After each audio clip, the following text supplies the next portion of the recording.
It's true that some things change as we get older. But if you're a woman over 40 and you're dealing with insomnia, brain fog, moodiness, and weight gain, you don't have to accept it as just another part of aging. And with MIDI Health, you can get help and stop pushing through it alone. The experts at MIDI understand that all these symptoms can be connected to the hormonal changes that happen around menopause. And MIDI can help you feel more like yourself again. Many healthcare providers aren't trained to treat or even recognize menopause symptoms. MIDI clinicians are menopause experts. They're dedicated to providing safe, effective, FDA-approved solutions for dozens of hormonal symptoms, not just hot flashes. Most importantly, they're covered by insurance.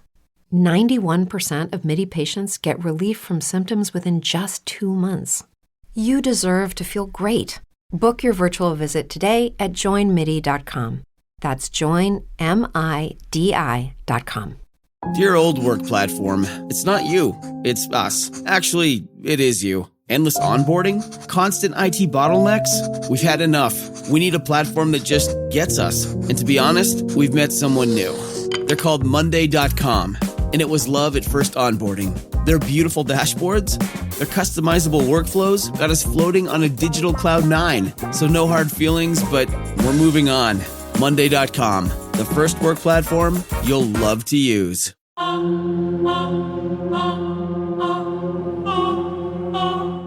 Okay, so we're back with Laura Brand, serial killer whisperer, criminologist, and private investigator, PI.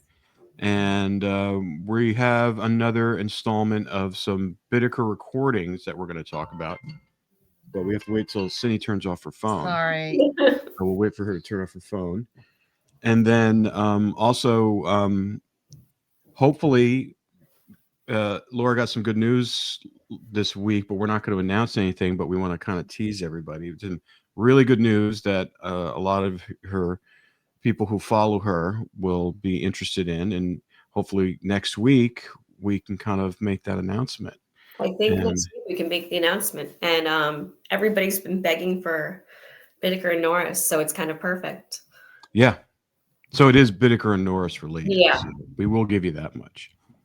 So, So tell me else what's going on with Bittaker these days, as far as like, I know, obviously he's dead. Obviously, but his case still is, unfortunately, lives on because there's still women that we haven't found, and we haven't, unfortunately, had the time or the resources to go out and do it because there's a lot of logistics involved, and you've been on the East Coast for most of this year. No, don't say that. Yeah, don't say it because don't say it. She's got a stalker chick. Don't say okay, all right, I'll cut that out. Undisclosed place. Yeah. Okay, so you've been doing your work for the past year, and you've been all over the place. So we don't, we haven't had time to really go out and, for lack of a better term, dig in and find these victims. And we came out, and we have some video of this stuff, which we're going to probably post soon to kind of talk about that. But where is the status of Bittaker and his victims? Well, right now, I mean, you guys were up there when we went to go test the soil. Yeah. So we haven't had any news on that, but of course, forensic testing takes a long time. So we're still waiting for the results of that. And we're still looking into, Knott's Berry Farm, Gretchen, everything. Bittaker's PI has given me all of his research on the case, all the notes on that he took on the defense's side. And he actually has a lot more notes than the police discovery, because he was actually started to look into Gretchen and the Knott's Berry Farm, murder before Garber, Bittaker's defense attorney, said, don't go there, don't look there. So why do you think they did that? Why do you think they said not to look there?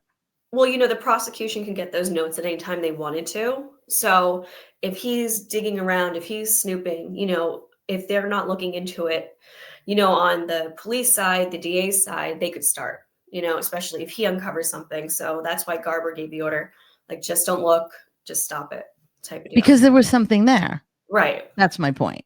So, I mean, even that proves that, obviously they would have found something had they kept digging. Yeah. So did he give you anything new that you hadn't already known?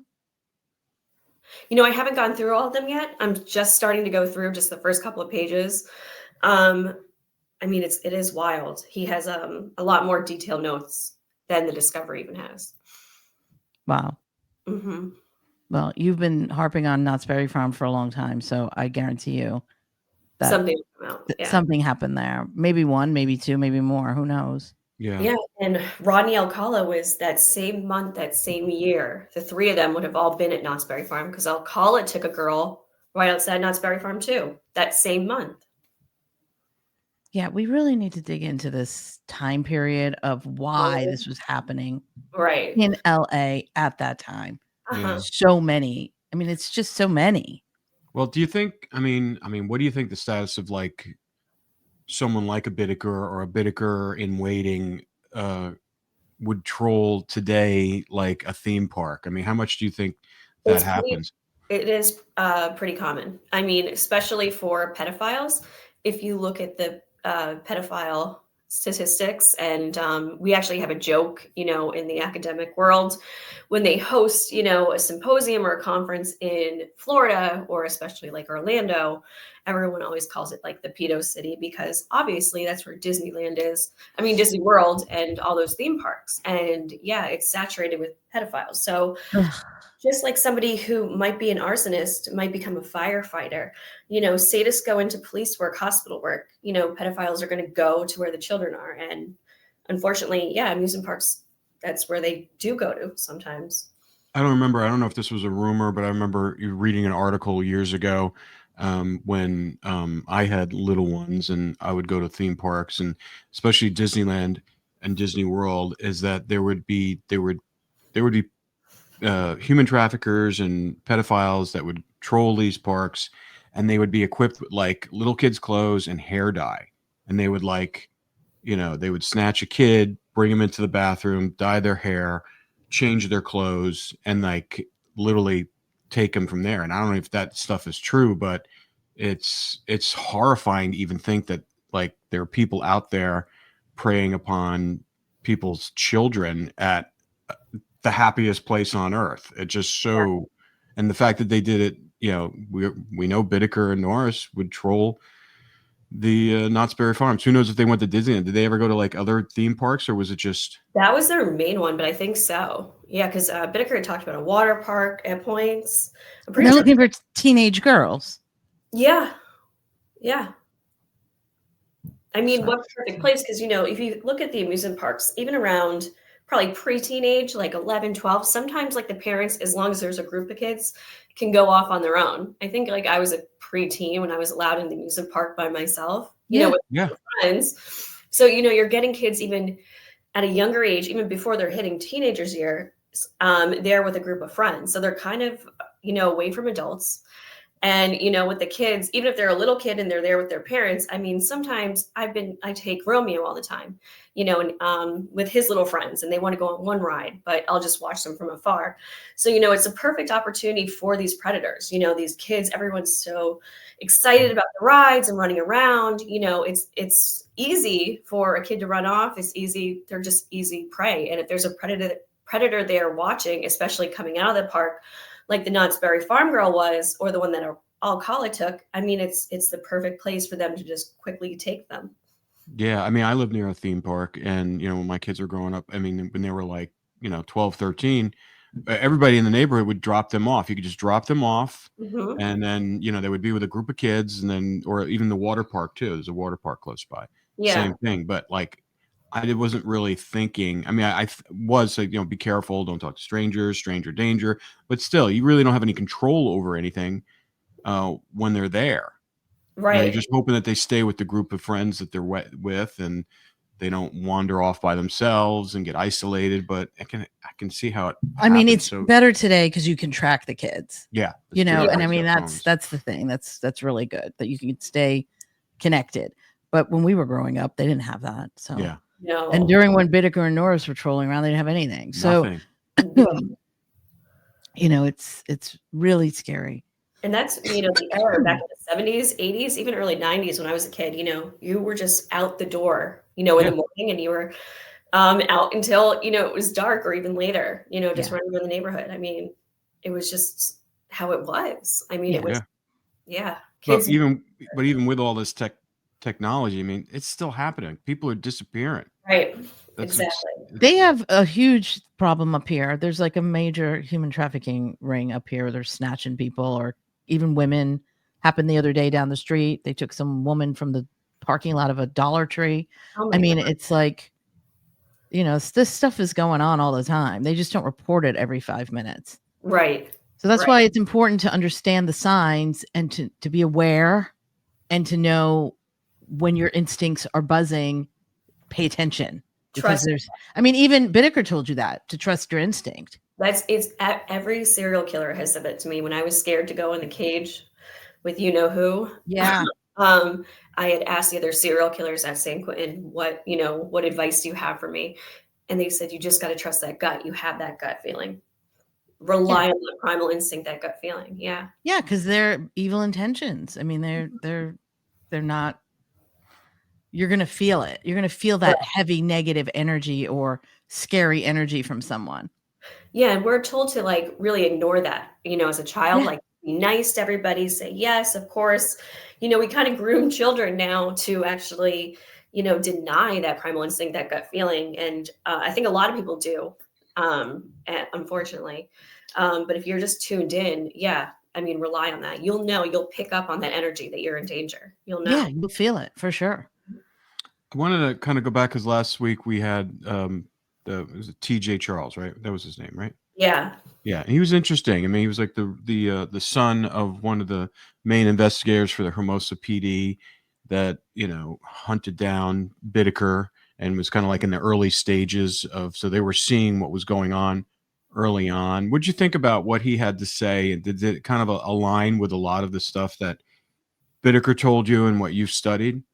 Yeah, he was talking about like it was such a small police department, and it was Redondo, Hermosa, Manhattan. I mean, these are very, very small beach communities, and it wasn't a big police force. And they were the ones who put the pieces together with Hermosa and Manhattan kind of working together after the attack on Jan and the attack on Robin. And they were like, okay, something is happening here. But if it wasn't for these cops in these small beach towns, who they would still be out there to this day. I mean, they had no idea there was a serial killer, let alone two, taking these girls, ripping them off the street. And Bittaker had started 20 years earlier. So, it's scary to think what they would have gone on to do if they hadn't, put these pieces together and got them off the street as quickly as they did. And it was, that's what I was going to say. I mean, it was pretty fast. Bittaker and Norris were running around Redondo Beach, Hermosa, and that Orange County area corridor for what, like a year and a half? Yeah. I mean, it is a very small area. Like Hermosa Beach, Redondo Beach, it's like not that big, couple of miles each town. Right. It's amazing they were able to get away with it for as long as they did in that tiny little community. I know. But luckily it was only a year. Can you imagine? No, God, if they, I mean, did they have plans to like go to different areas, or did he ever tell you that? Oh yeah. I mean, Bittaker had his motel room was filled with chemicals. There was a pound, I have the whole evidence list, but one of the things he had was a pound of cyanide, just to give you, and all different types of acid. And they were planning on using the acid on the eyes and the ears of the next victims. Oh my God. So, and then they had they were going to fill squirt guns and give them to kids on the beach. And I remember you saying that. That's crazy. Yeah. So they had like a mass murderer mindset of like, they wanted to kill as many people as they could. Well, it's like, sounds like torture first, then kill. Torture. Yeah. And I mean, when Joe met with, Norris at the Dunkin' Donuts that morning, remember he drove them to all the girls' houses that he was watching. So, I mean, they already had victims picked out. They had the chemicals. It's like they had the victims picked out, the supplies, the tools, everything. These guys weren't slowing down when they got caught. Yeah. They were organized. I mean, it's just like, you can't even wrap your mind around how someone is spending their day doing this. I mean, if you think about like these people are running around plotting all this stuff. You're in your home. You don't know what's going on. Someone's driving by. You have cars driving by with serial rapists, serial killers watching you because you're now on their radar. Yeah. As a teenage girl. Imagine how scary that is. And I mean, the safest beach. Those towns are Were so safe. so safe. They were such small, like little bedroom communities where, Right. everybody gets up at 8:00, 7:00 in the morning, goes to the beach all day. I mean, that's it. Yeah. It's like, that's what you do down there. It's beautiful. Yeah. And it's just like, it's so scary to me. I grew up in a small little beach town. To imagine like this monster driving around all day in this tiny little area. Imagine if poor Jeff, like Easily. it's the same size. And the thing is, in Port Jeff, there's like a ferry that goes to another state across the sound like every hour. So you can with your car. So like, you drive your car, right? You could snatch someone, get on the ferry. Ugh, don't give people ideas. I mean, I'm just saying. Oh my God. I mean, but that's the whole thing. It's anywhere like that, though. There's so many. But you feel so safe in those communities. Like, I used to go. My friends had a house in Redondo Beach when I was a teenager. When I'd come out to visit, and I mean, you never thought about these things. This was like the 90s. We didn't think about, we have to be careful or whatever. You're going to the beach with your friends in the summertime. Right. You're always outside. You're always at the beach. And I remember when I went to Cindy's abduction point and Andrea's, that were both Redondo Beach. And I'm looking around, I'm like, are you kidding me? Like the safest little like bungalow beach houses, a residential neighborhood, like picture perfect. Almost like when Cindy was walking back from church, right? Yeah. Did anyone see anything? No one saw. There were any witnesses or anything? There was Bittaker recalls a guy barbecuing. I don't think he was in the front yard, but he was like the side or the backyard. And I don't even think Bittaker saw him. I think it was in one of the reports. This guy who was barbecuing heard a quick little scream and then nothing. So he didn't think anything of it. Crazy. Yeah. Crazy. Well, all right. You send us a little recording here, like a 15-minute recording. Yeah. This is it's kind of like a mixed bag here of one of your.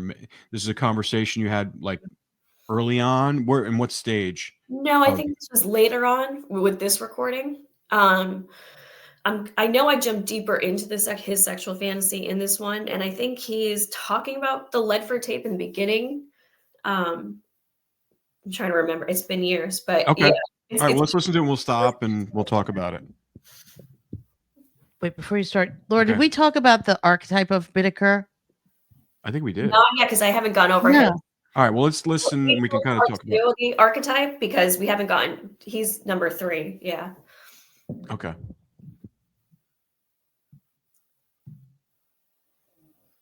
Recorded. If you do not wish to be recorded, please disconnect at this time.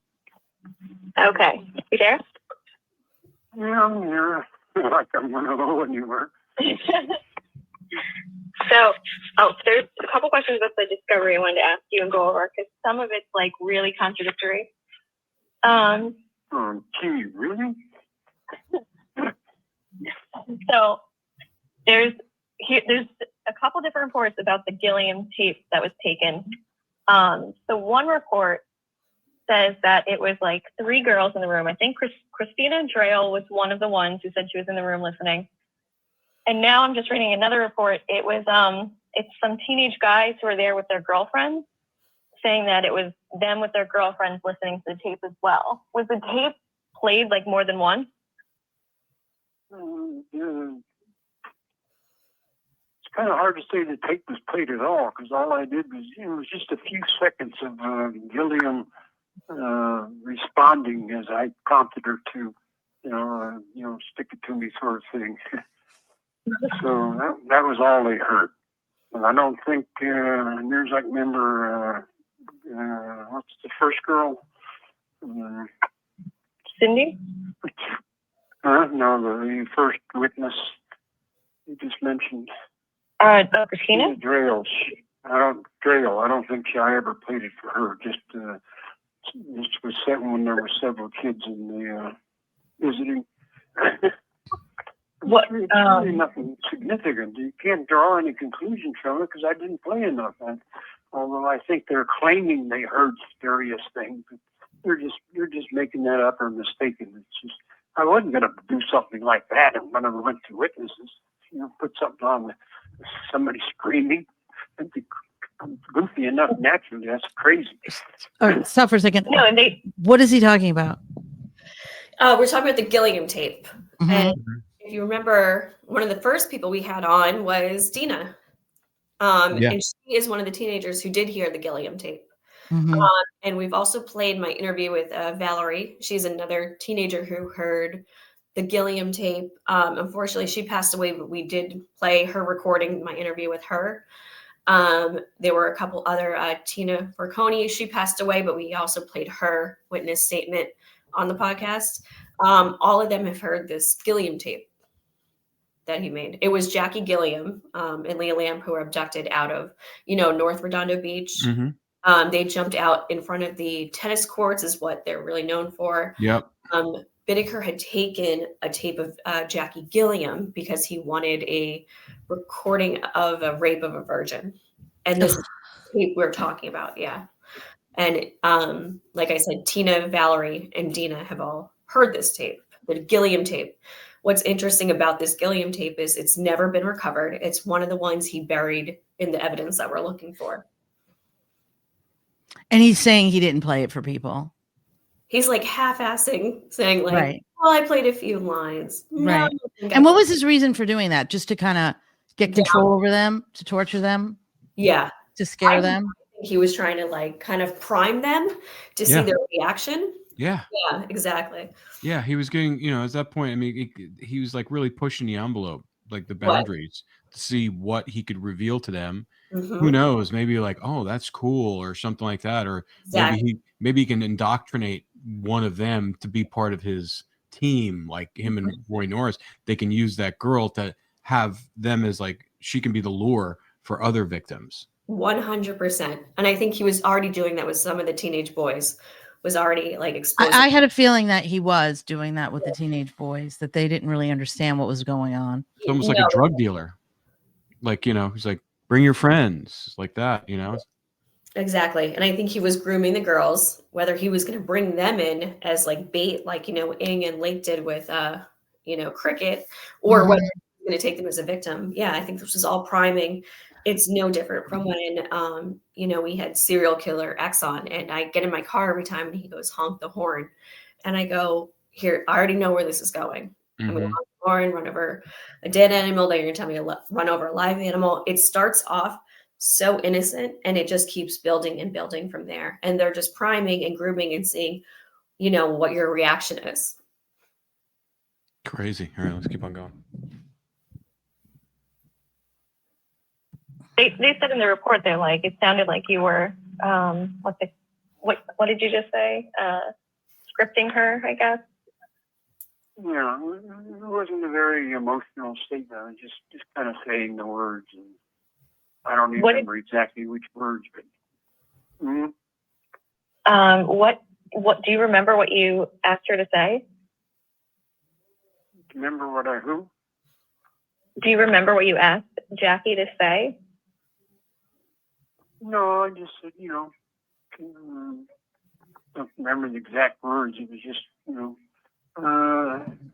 something along the lines of, pretend you're having fun, it'll be over quicker. That's, it was so sort of meaningless that, I don't know, they did. This call and your telephone number will be monitored and recorded. People just latched on to something they thought was significant and kind of blew it out of proportions. And it was true that she just went along with everything, right? She didn't really fight back. Oh, no. Nobody actually fought back as far as the sex that was involved. No, there was never any. Let's say the only one that really put up a fight was number 2, Hall. But Roy was overcoming her physically, although he said he had a hard time. So much for him being SEAL. But, no, once they were captives, as it were, they were all cooperative. It wasn't like I was really worried about them running away or trying to or doing anything else. Remember seeing the, I don't know if you saw them or not, pictures say Gilliam's got some nylon strapping tape between her hands. Yeah. But those, I left 3 feet or so between them. It was just a psychological restraint, didn't really impede their motions, and their legs were free. They could have tried to run off, and all sorts of times. Stop. They didn't. Stop it. They were essentially cooperative as much as you can,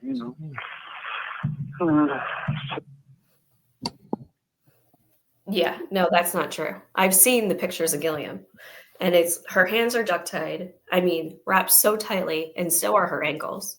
Like, Yeah. She was athletic. She would have ran. Oh yeah, all the girls were. Yeah. Yeah. I mean, if you saw the way they bondaged them, there was no way they could even move. So you think that just is memory fading, or is it just something? No, he's playing games. Or is he playing games? The severity of it, like, oh, her legs are free, and Right. He doesn't want him to sound like he is who he is. He's trying to pretend. Yeah. Oh well, maybe they kind of wanted it. Yeah. Like let's they could have escaped if they really wanted to. No, they wanted Bullshit. If they wanted to escape, if they were able to escape, they were going to escape. Right. Like, no one wanted to stay with this creep. Yeah, and I don't know, probably nobody caught this, but he said so much for him being a SEAL. And he was talking about Norris. Norris had said in prison and to everybody that he was a Navy SEAL. He wasn't, and he never saw combat, and he was kicked out when he did go over to Vietnam, he was sexually assaulting the natives over there. Oh my God. Mm-hmm. Yeah. It's interesting how, like. So wait. What did he mean? So much for him being a SEAL? Navy SEAL. No, I know, but what does that have to do with the girls? He was talking about how Andrea beat him up. So he said so much for him being a Navy, like so much for him being a SEAL with Andrea, who beat him up. And she did. She really, really got him good. There were two girls they had picked up right after Andrea. And it says it right here in a report I have from Bittaker and Norris in a statement that these two girls got in the car and they were athletic looking, and Bittaker gave him the signal to go get them. And he said, no, he was like, not after Andrea. He got scared. He goes, they look athletic like her. So Andrea saved two girls' lives for fighting back. Wow. Yeah. Mm-hmm. It's interesting though how like with Bittaker kind of like diminishes and you go, oh yeah, they didn't fight, and they, not even especially during sex and stuff like that, and they weren't tied up. You have him kind of basically glossing over it and kind of trying to, and then we talk to Serial Killer X, who does the complete opposite. Right. Gives you all the information, all the stuff, the unvarnished, like he doesn't care. So what is that? Why did Bittaker want to gloss it over and pretend that it wasn't as bad as it was, or that they actually wanted him? Is that just his ego, or he doesn't want you to know, or what? What's going on there? No, I think he's just, trying to play it down. I think in his mind, he's still living in this fantasy world to a degree that, they wanted to be in this van with him and still playing into that fantasy. And the more he diminishes, this was a capture, this was a rape, this was a horrific murder, still hanging on to that. And I think a lot of it also goes back to, he had a lot of anger towards Norris for testifying against him, and him going on death row, and Norris gets the deal. And can go up for parole. He's went up for parole. So there's a lot of that too. And I think, especially with Bittaker, this is his time. He's finally speaking. So I think a lot of it too is there are a lot of goes at Norris, a lot of anger coming out at Norris and wanting him to look like the bad one. Right. Yeah. Which and he knows that you're documenting all this and it's going to get out. So it's revisionist, theory and history. Yeah. So you can hear it in some of the tapes. Like when you ever hear like me go, Larry, Laura, that was my signal to him to like cut the bullshit. Like, right. Exactly. Stop pretending that this is. Because you'll hear it in the tape. There was a lot of Larrys, by the way. There's a lot of Larrys. Yeah. Larry. Come on. Right. Seriously. Come on. It's ridiculous. It's totally ridiculous. Like what? Is it people stupid? If the girls could escape, they would have escaped. They didn't want to be with you, old creep, trying to hurt them. Exactly. Say that. What do you mean by like psychological restraint? Like it was just to psychological. Clorox Sentiva smells like lavender. Cleans like Clorox. And feels like...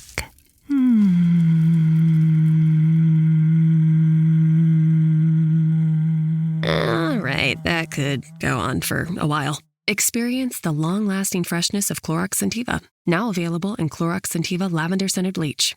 Use as directed. Tie her up so she couldn't even walk or something. I didn't want her hands to be all bound together, and it was just, I figured it was just psychological, and it worked. Nobody ever, got upset by it, as it were. Pause it right Took here. advantage of it. Okay. Mhm.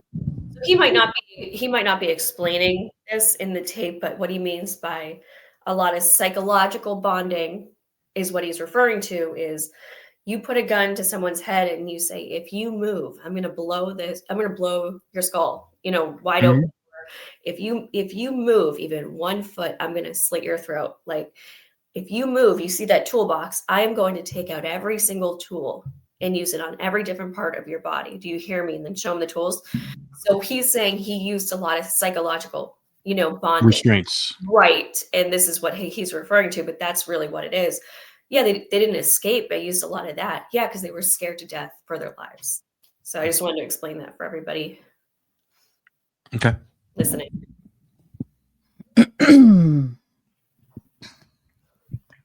So if you found the victims, right, but you had the fantasy of it being like a girlfriend, boyfriend, loving relationship, wouldn't like the binds and the the binds with the tape, wouldn't that destroy the fantasy? No, I was just doing the best I could in the adverse conditions that I didn't really like at all. It was just, it wasn't really planned. It was just done. It was, well, okay, now we got her. What do we do with her? So, I just keep saying again and again, there was no real planning involved in all this. There was no sit down, okay, we get a victim. How do we get them? Where do we take them? What do we do once we got them? How do we, it's just, there was none of that. It just, okay, there's the girl, okay, we happen to run across, all right, go ahead, get her. I mean, I beg to differ where he said there's no planning involved, because they had a murder van that they designed for this capture. So they basically had an implement to capture them. They had the doors were locked, only can be locked from the outside. Right. I mean, they had all these tools, they had all these things that they needed. So maybe they weren't planning in the moment, but they were prepared. It's like they were going out fishing. They went out in their boat. They had their rods, their reels, they had their lures. Right. And so when they went out fishing, fishermen plan. They plan ahead of time, So that's kind of like bullshit. That's the perfect analogy. Yeah, going out like fishing, but yeah, exactly. So, There's a lot of planning. A yeah, lot. a lot of thought. Yeah, exactly. And I'm sure they had conversations while they're in the van, while they're trawling. Says, well, if I do this, you got to do that. And if I do this, if I give you this thing, like sign, I'm sure they had all this kind of unwritten, kind of rehearsed routine that they would do in case so-and-so, if she started to run, do you run after her? Do you let her go? Or, do you tackle her or that kind of thing? I'm sure they planned all that stuff out. Oh, yeah, for sure. Yeah. I thought it was really interesting in that part where he says adverse conditions. That's how he describes it. Adverse conditions. Yeah. Very clinical. Yeah. Weirdo.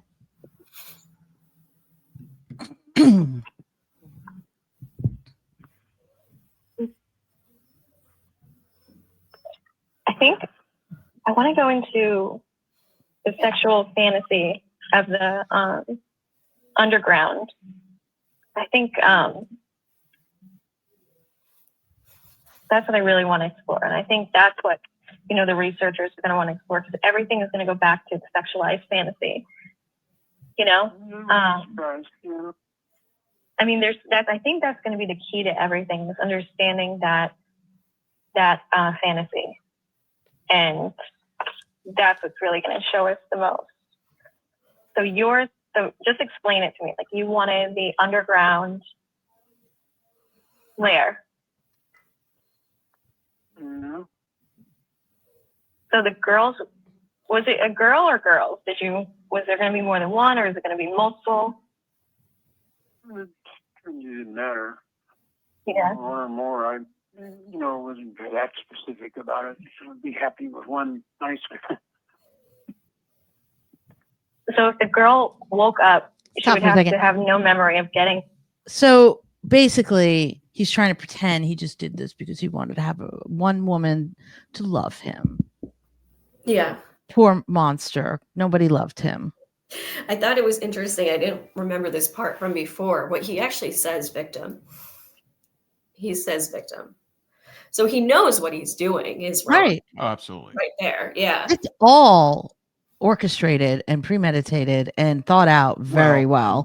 I remember we talked about his lair and that place that we still have to go up to, near that lake, where the cave, and how they brought tools up there to kind of fashion it like, I think, like what you should put like a cement a chain into the side of the rock.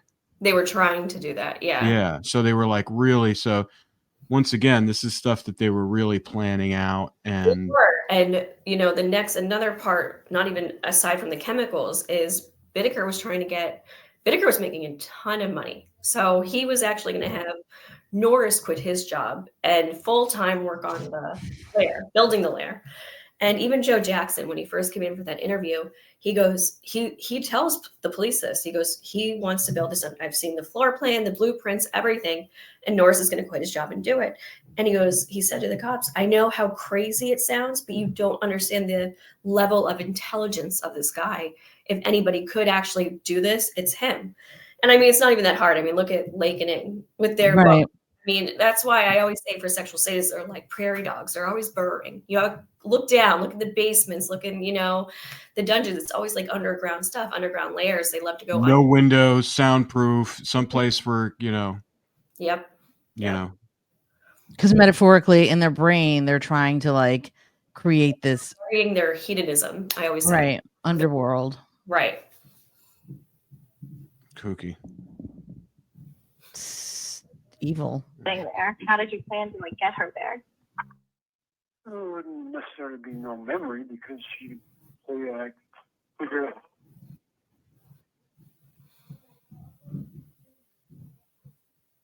So I figure out some way to gas her in the middle of the night, and she doesn't even know it happens. And then I keep her unconscious until however later it takes me to get her to the hideaway. She wakes up by herself, and then I talk to her later and explain how she got there and why. And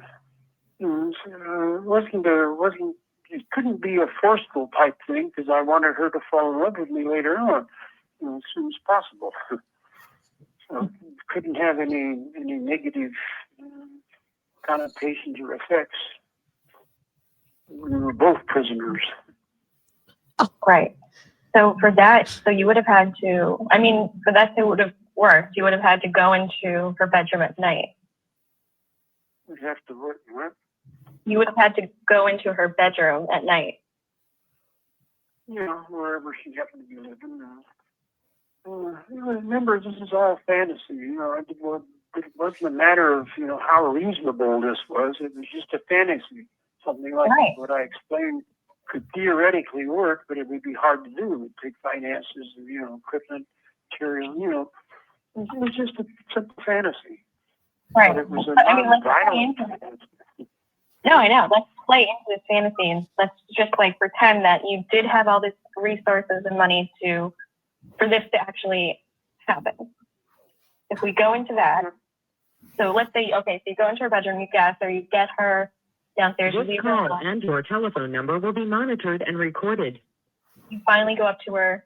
You finally tell her, we're both prisoners down here. I guess, tell me the story you would tell her. The basic story was some alien beings, unspecified as to size, shape, and so on, had some sort of disaster in their worlds. They needed new blood, genes, whatever. And so they come down here to get some people to go out there and repopulate their planets. They kidnapped both of us for whatever reason. Why they picked us out, I don't know. But okay, we're here. And then I had a certain amount of equipment that I could probably convince her we were actually flying around somewhere. Like, the centrifuges where they test the astronauts and things, and swinging the arm around and around with a little cage on the end of it with, equipment and so on. Mm-hmm.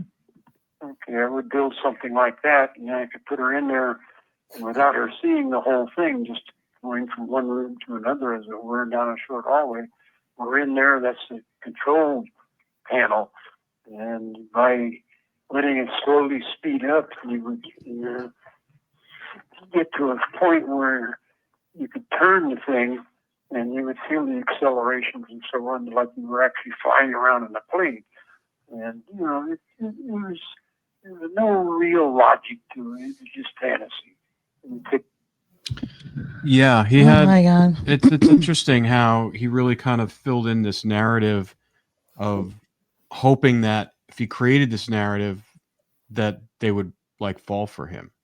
Mm-hmm. It's really kind of pathetic that he would go through these mental gymnastics in order to justify what he was doing, and then maybe in his own mind thinking that if they believe this, then maybe they'll want him. If if he's like captured with them, convince them. It's really bizarre. What is it, Laura? What is all this? It's very like, I mean, is it real? Like he really thinks that that's the thing, or is this just a story he's telling you? No, I think this is real. I mean, we've talked. It sounds very real to him. Very real to him. And you can see this actually is a perfect tape because I go, okay, what's the story you're going to tell? And he kind of goes, oh, well, acting like he's coming up with it on the spot. And then he starts talking. And that's when you kind of sit back and go, oh, wow, he's thought about this a lot. And then he goes into just how detailed it is. And then he starts talking about that thing from NASA he was going to build and how he would build it and how it would feel like they're in a plane and flying. And then you could do this. And he keeps going and going. And this tape really shows just how methodical he is. Right. It really does. And it's scary at the level when he's like, how he's literally working this. I'm going to have it so it suspend us. And it feels like this. And I could build it this way. And you see just like his brain and how it works. It comes out and he's just so methodical in such an evil way. And how much planning he has done with just his fantasy, let alone the crimes itself. Yeah, and what's interesting is that he's got this hard line between his fantasy and reality, and the fantasy is like the space thing and trying to convince her that she's with him and they're together and they're not, and then you have the other side is like, well, I'm just going to kill her. I'm going to rape her and kill her. That's like the primal side, because I know that's not going to happen. My fantasy's never going to happen. So I have to dispose. She's not going to find out anything. It's really weird how there's like a hard line between the two. And the thing is with sexual sadists too, is a lot of their times, as crazy as it may sound, they're not aiming to kill. They actually do not want to kill the victim. They are looking for a play toy to torture.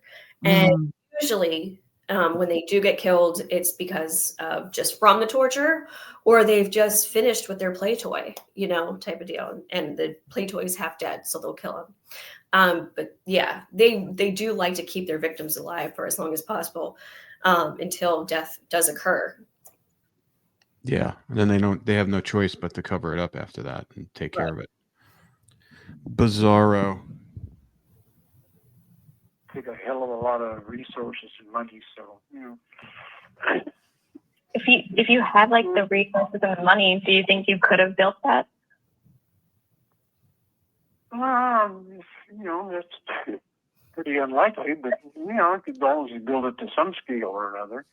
Might not be very as big as I was talking about, which was something like 100 yards long. So I'd have our own indoor rifle range. But, I'm a person that got nothing to do. I'm just so I don't know, out of it. Just something to think up and makes an interesting fantasy to think about. What did it look like? Like, when you built it in your mind? Like, was there like a bathroom? Was there like a bedroom? Like, what did it look like? Oh, I mean, all sorts of things. Swimming pool, one of them. I'm talking about a building that's at least 1 floor, possibly 2, 100 yards long, and say roughly 50 yards wide. And assuming I've got that much money to build something like that, then it's got anything in it I want, a machine shop, chemistry lab. I was also thinking about going up and helping a bunch of boys escape from some sort of detention facility and raising them, as it were, and they could work with me and help me Yeah. or whatever I might like. So that goes back to his childhood. Well, no, that's him grooming other boys. He said he's right. Get the juvies out and raise them, train them, groom them. Yeah. Yeah. But also, wasn't he in a detention center? He was. That's how he found out about San Gabriel. He was fighting fires at Youth Authority up in San Gabriel Mountains. That's what I'm saying. So like now, so he's still stuck as that age also. Like I'm going to take those boys. Emotional developments you can is stunted from that age. You can tell by just that, but also the age of the victims. And I know we've talked about Youth Authority a lot too, because serial killer X was in Youth Authority, also in San Gabriel Mountain. Ed Kemper was in Youth Authority, and Manson, Shootman was the other guy we've talked about connected to this case. There's a big correlation with Youth Authority with these guys too. I don't think they knew at the time when they're telling them to go up in these mountains and they learn all these fire trails and mountain terrain that all these guys were going to later go on to use it as their playground. No, if anything, they're hoping that something positive comes out of them being outside and helping and doing stuff like that and being close to nature. But these guys are, some of these guys, and I'm sure maybe some of them, it did click that way and they didn't, that was enough to kind of keep them from a life of crime. Others were banking that information and saying, oh, this is a good place to take someone if I have to hide somebody. Right. And if you notice, he said 100 yards twice in that last he scaled it. He's actually scaled it. Yeah, of how much room he would actually need for this. I'm surprised he didn't. He was so, Norris was kind of like his kind of sidekick in a way, like mentally. But I'm surprised they didn't find some structure or warehouse or somewhere in, because there's a lot of that in the valley there, in that area, a lot of like an industrial spot. Oh, I guess it would have to, how isolated it was. They took the girls, they like the mountains, and a lot of serial killers like the mountains because they can scream. And even if she escapes, say a victim escapes, you're in the mountains. You know what I mean? You can't go anywhere. If you're in a warehouse somewhere, somebody screams, somebody could call the cops. That victim gets out, somebody could look what happened to Jeffrey Dahmer when his victim, unfortunately, the cops returned him to Jeffrey Dahmer. But that's the whole line of thinking with the mountains is if one gets out, where are they going to go? Right. And they want them. And it is so desolate out there. There's nothing. Right. Even today, there's nothing. Can you imagine back then? There's no, you can barely get cell service. It's like really desolate area. Nothing. Mountain range. That's where a lot of the fires, the back end of the fires happened. Yeah. All right, we just got like about a minute and a half left to see what he has to say. Okay. Well, I do. It was just sort of an unlimited fantasy. That's very, very interesting. What? Kind of. What about if the girl, you keep saying you guys are prisoners, right? And these aliens are taking over. Now she would never see the aliens. What if she had started to get suspicious of that? Did you think of a way to explain it to her? The PA system drowned that out. Say that again. I said, so you're underground and you're both captive by these aliens. Now she's never going to see the aliens. Did you ever think ahead of when she... I never supposedly saw them either, so I could make up a story that what I did see or was allowed to see. And in the beginning, I'd have to have some sort of mechanical robot to go feed her occasionally until we finally get together. So go ahead. So there was going to be like a robot that came in and to feed her. Supposedly me too. I've got a cell Jason or nearby, or she's got her own, and like it's here, it's got a food court. They come feed you whatever 3 times a day, and You have 60 seconds remaining. just bring an alien in. Gotta figure out some sort of way to get around that. What if That was pretty. There's only like 5 seconds left, so it's really.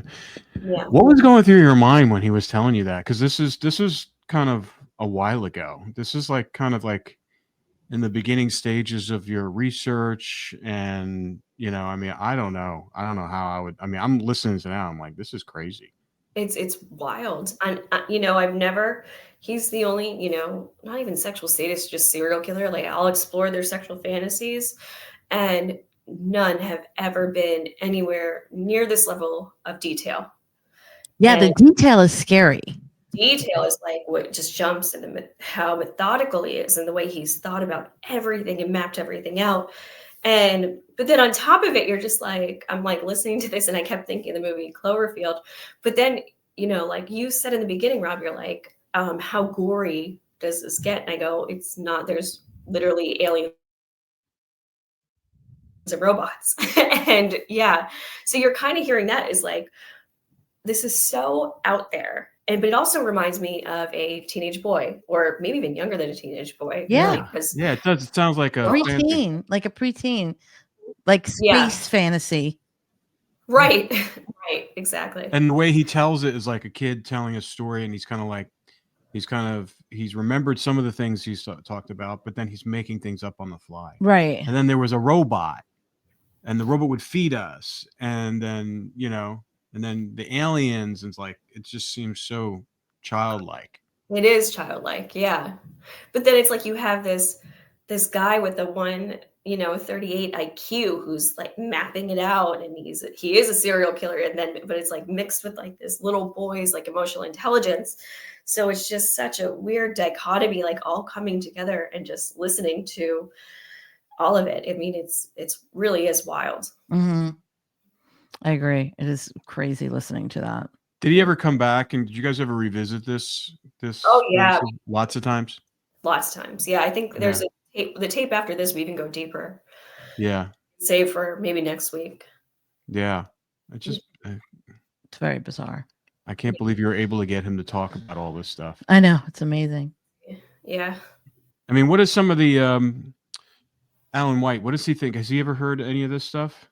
I've told him about this. I don't know if he's listened to this tape or the ones where he's describing the fantasy. I know I've told him, like, I want you to hear these tapes about this fantasy. Mm-hmm.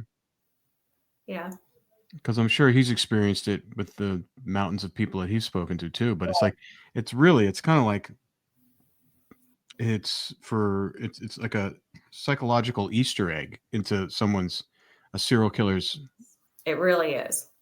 What they're thinking, because and plus at this point he's had all this time to think about it, and he still retains all this information because at that point he's been in prison for 20 some odd years. Yeah. If not longer, and you're tapping into something that he really, because it's very vivid. It's like he hasn't forgotten this stuff. Yeah. It's a very deep-seated fantasy memory. And he said he developed this fantasy around 19. Mm-hmm. Yeah, when he was first like locked up. Wow. So it's all these years later.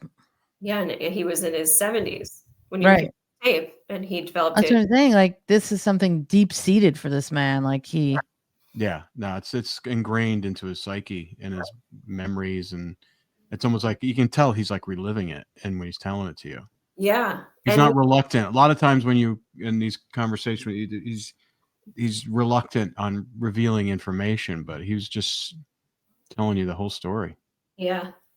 Now imagine like on San Quentin's death row, you have him sitting at a table with Douglas Clark talking about pony girls. He's talking about this.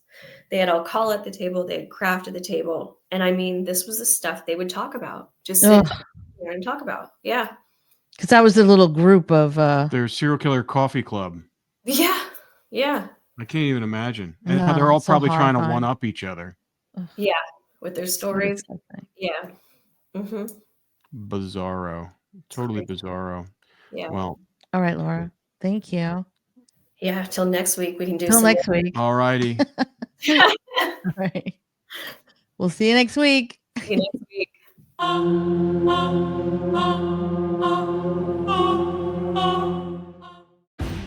At your job, do you ever have to deal with a nose roller? How about a snub pulley? Well, if you're installing a new conveyor belt system, dealing with the different components can sound like you're speaking a foreign language. Luckily, you've got a team ready to help. Grainger's technical product specialists are fluent in maintenance, repair, and operations. So whenever you want to talk shop, just reach out. Call, click Grainger.com, or just stop by. Grainger, for the ones who get it done.